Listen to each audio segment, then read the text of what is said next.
Pasukan Israel yang bertempur di Gaza mengaku menemukan papan game versi Hamas.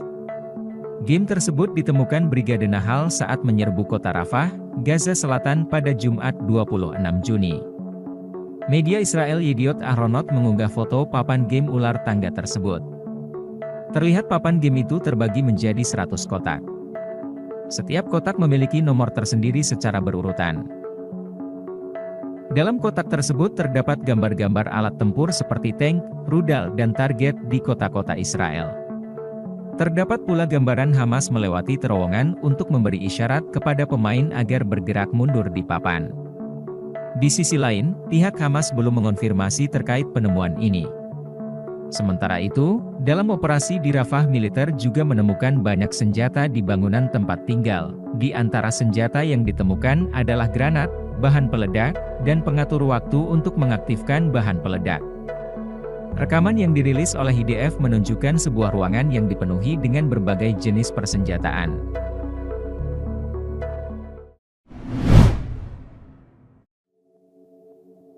Staf khusus Presiden Grace Natali membantah bahwa Presiden Joko Widodo, Jokowi, menawarkan putra bungsunya Kaesang Pangarep ke partai-partai politik untuk maju di Pilkada Jakarta. Menurut Grace, Presiden sama sekali tidak ikut campur dalam pilkada yang akan digelar November mendatang. Menurut Grace, pilkada merupakan ranah partai politik, bukan Presiden. Sekarang ini Presiden Jokowi fokus menyelesaikan sejumlah program kerja pemerintah hingga akhir masa jabatannya pada Oktober mendatang. Grace yang juga merupakan Ketua Dewan Pembina PSI mengatakan bahwa pembicaraan pilkada yakni berbicara mengenai popularitas serta koalisi antara parpol.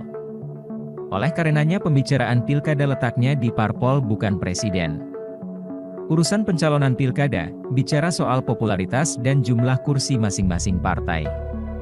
Kuncinya di situ. Diskusinya di situ. Bukan di presiden, pungkasnya. Isu mengenai Jokowi menawarkan Kaesang kepada parpol-parpol untuk didukung di Pilkada Jakarta, muncul dari Sekjen PKS Abu Bakar Al-Habsyi. Ia mengatakan bahwa Presiden telah menyodorkan putra bungsunya yang juga Ketua Umum PSI Kaesang Pangarep di Pilkada Jakarta kepada sejumlah partai. Namun ia tidak merinci partai apa saja yang dimaksud.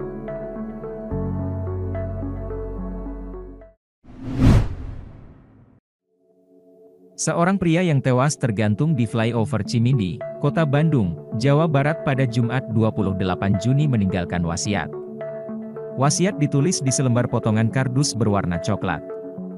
Demikian diungkap Kanit Resum Satreskrim Polres Cimahi, Ibda Egi saat dihubungi. Egi mengatakan, dalam surat wasiatnya pria yang belum diketahui identitasnya itu meminta diantarkan ke RS Immanuel. Disebutkan orang tua pria itu bekerja di rumah sakit tersebut. Selain secarik wasiat, ditemukan pula lakban hitam. Lakban tersebut diduga dipakai untuk menutup mata dan mulut pria tersebut. Sementara terkait penanganannya, Egi menyebut akan diambil alih oleh anggota Polrestabes Bandung. Sebab TKP-nya masuk ke daerah kota Bandung. Sebelumnya proses evakuasi pria yang mengenakan sweater dan celana hitam itu sempat menjadi sorotan publik. Adapun proses evakuasi itu dilakukan oleh personel Dinas Kebakaran dan Penanggulangan Bencana, Diskar PB. Dari video yang beredar terlihat petugas memeluk erat jenazah sembari beberapa kali menepuk pundaknya. Dikutip dari Tribun Jabar, sosok yang mengevakuasi jasad pria tergantung itu adalah personel Diskar PB, Harmoko.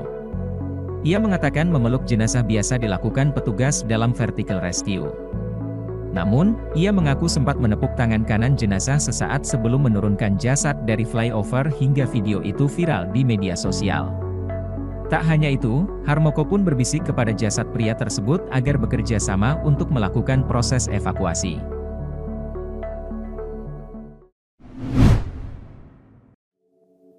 Petugas Lapas Kelas 2 Kediri menggagalkan upaya masuknya barang terlarang yang diduga narkotika jenis sabu-sabu dan barang terlarang lainnya. Barang-barang terlarang itu dilempar oleh orang tak dikenal, OTK, dari luar tembok lapas ke dalam area lapas, Kamis, 27 Juni 2024. Penggagalan ini merupakan hasil dari deteksi dini petugas Lapas Kediri dalam mencegah masuknya barang terlarang ke dalam lapas. Peristiwa ini terjadi pada Kamis, 27 Juni 2024, sekitar pukul 11.35 waktu Indonesia Barat. Petugas operator pengawasan CCTV di ruang kontrol room melaksanakan pengawasan di area seputaran blok dan lingkungan lapas. Pada saat melakukan pengawasan, petugas operator melihat terdapat 2 OTK mencurigakan dengan menggunakan motor Vario putih dengan nomor polisi AG24 EAU melakukan pelemparan 2 bungkusan plastik hitam dari luar tembok ke dalam area lapas. Kemudian petugas operator CCTV melaporkan kejadian tersebut melalui HT kepada Kepala Pengamanan Lapas yang selanjutnya memerintahkan kepada petugas pos dan komandan jaga untuk melakukan pengecekan dan mengamankan area tempat jatuhnya pelemparan barang. Jajaran Rupam, KPLP dan Kamtib bersama-sama mencari barang hasil lemparan dan ditemukan di area sel dengan posisi barang tersangkut di atas atap kawat berduri, lalu barangnya diamankan di ruangan KPLP.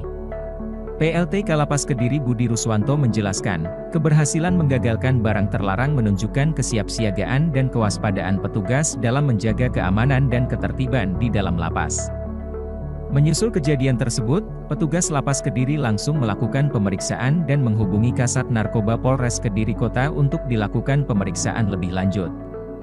Kemudian tim Satuan Res Narkoba Polres Kediri Kota berjumlah 4 orang tiba ke lapas dan memeriksa bungkusan plastik mencurigakan. Mengantisipasi kejadian serupa, Lapas Kediri berupaya meningkatkan keamanan dan pengawasan guna memastikan lingkungan yang aman dan bebas dari barang-barang terlarang. Pada hari ini, Kamis 27 Juni 2024, petugas Lapas Kelas 2 Kediri telah berhasil menggagalkan upaya masuknya barang terlarang yang diduga narkotika jenis sabu-sabu dan barang terlarang lainnya. Barang tersebut dilempar oleh orang tak dikenal dari luar tembok lapas ke dalam area lapas. Peristiwa ini terjadi pada siang tadi, sekitar pukul 11.35. Petugas kami yang sebagai operator pengawas CCTV di ruang room control melaksanakan pengawasan di area seputaran blok hunian dan lingkungan lapas. Pada saat itu melakukan pengawasan terhadap CCTV yang ada di room control. Pada saat pengawasan tersebut, petugas operator melihat dan terdapat 2 orang tak dikenal yang mencurigakan dengan menggunakan sepeda motor Vario dengan nomor polisi yang masih kami cari, melakukan pelemparan 2 bungkus plastik hitam ke dalam dari luar tembok ke dalam area lapas. Kepala Kesatuan Pengamanan memerintahkan kepada petugas yang bertugas di area pos, area blok, dan komandan jaga untuk segera melakukan pengecekan dan mengamankan area tempat jatuhnya pelemparan barang tersebut. Di sana jajaran pengamanan langsung bersama-sama mencari barang lemparan tersebut dan alhamdulillah ditemukan di area sel dengan posisi barang tersebut menyangkut di atas atap yang ada kawat berdurinya. Lalu barang tersebut diamankan ke ruangan keamanan. Pada pukul 12.15, tim Sat Narkoba Polres Kediri Kota berjumlah 4 orang di lapas dan langsung memeriksa bungkusan plastik yang mencurigakan tersebut. Kemudian Sat Narkoba beserta petugas lapas sama-sama membuka bungkusan plastik tersebut. Dengan hasil terdapat barang-barang yang diduga 1 paket narkotika jenis sabu-sabu yang beratnya sekitar 10 gram dan beberapa kabel charger dan headset serta adaptor. Setelah itu barang bukti kami serah terimakan kepada Satres Narkoba Polres Kediri Kota untuk diamankan dan untuk diproses lebih lanjut. Bertepatan dengan Hari Anti Narkotika Internasional, jajaran lapas menunjukkan komitmennya dalam memerangi narkotika, yaitu berhasil menggagalkan upaya penyelundupan barang-barang terlarang ke dalam lapas yang melalui pelemparan-pelemparan. Mungkin itu yang bisa kami jelaskan. Terima kasih. Wassalamualaikum warahmatullahi wabarakatuh. Dua orang tua siswa asal desa, Kecamatan Kedungwaru mendatangi SMAN 1 Kedungwaru, Sabtu, 29 Juni 2024. Mereka menyerahkan tembusan berkas tuntutan hasil proses penerimaan peserta didik baru, PPDB, di sekolah ini dibatalkan. Mereka beralasan terjadi penyimpangan mekanisme petunjuk teknis, Juknis, PPDB yang sudah ditetapkan Dinas Pendidikan Provinsi Jawa Timur. Didampingi penasihat hukum, Heri Widodo, para orang tua siswa ini diterima panitia PPDB di ruang komiter sekolah. Menurut Heri, sebelumnya ada 20 orang tua siswa yang menyatakan keberatan, 18 mengundurkan diri karena percaya janji Kepala Desa Kedungwaru, atas arahan SMAN 1 Kedungwaru. Lanjutnya, hasil PPDB telah ditetapkan sehingga tidak mungkin memasukkan siswa lain di luar sistem. Karena itu perlu membatalkan hasil PPDB untuk melakukan koreksi penyimpangan yang terjadi. Heri mengungkapkan, pihaknya sudah mengumpulkan sejumlah saksi pelanggaran yang terjadi. Salah satunya adalah perubahan azimut pada sejumlah pendaftar. Padahal seharusnya perubahan azimut ini tidak terjadi setelah PIN diterbitkan. Azimut ini juga sudah ditetapkan berdasar verifikasi dari pihak operator. Selain itu warga juga mengetahui ada siswa dari kelurahan lain dengan jarak lebih dari 1 km bisa masuk ke sekolah yang dikenal dengan nama Lama Smuket ini. Siswa itu masuk dari jalur zonasi dengan jarak terakhir sekitar 300 meter. Temuan ini menguatkan dugaan penyimpangan pelaksanaan PPDB dari Juknis yang sudah ditetapkan. Menurutnya, munculnya KK yang tidak sesuai karena tidak diverifikasi, atau ada kesepakatan operator dan pendaftar.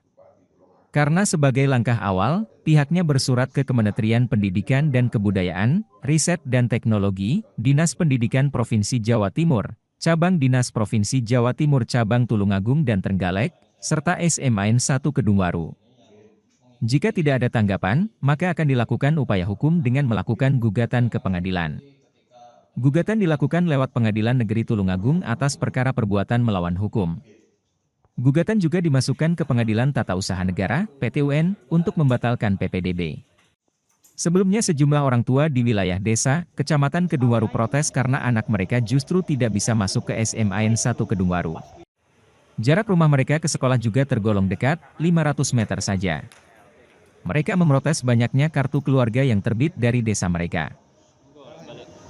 Pak, terus yang soal akhirnya perubahan azimut itu Pak, yang ternyata bisa berubah ya, itu gimana Pak? Sekali lagi, itu di luar ranah kami, di luar apa yang bisa kita lakukan. Jadi sekali lagi, ketika kita sudah memverifikasi siswa dan dapat PIN siswa itu, kita sudah tidak bisa apa-apa dari sekolah, operator sekolah tidak bisa apa-apa. Hanya menunggu hasil saja nanti siswa ini daftar kemana-kemana, sesuai dengan PIN yang dia dapatkan. Jadi ketika tim kami sendiri ketika memverifikasi, mencocokkan azimut itu sesuai dengan alamat anak sampai cari titiknya sehingga jarak itu ketemu sekian. Itu ya sudah kita upayakan sesuai dengan petunjuk yang ada, juknis yang ada. Jadi berubah tidaknya kami pun juga heran. Kami dari operator juga kemarin juga sempat memantau dan bertanya-tanya, kok bisa 3 meter? Ada 3 meter. Terus berubah lagi, pindah lagi. Ini kita hanya ya bertanya saja, tidak bisa menjawab bagaimana itu terjadi. Yang punya akses siapa Pak itu ke provinsi, sistem? Pak. Provinsi langsung? Provinsi langsung, yang provinsi langsung. Jadi setelah diverifikasi PIN, verifikasi sehingga muncul PIN itu, semua diserahkan kepada provinsi sana.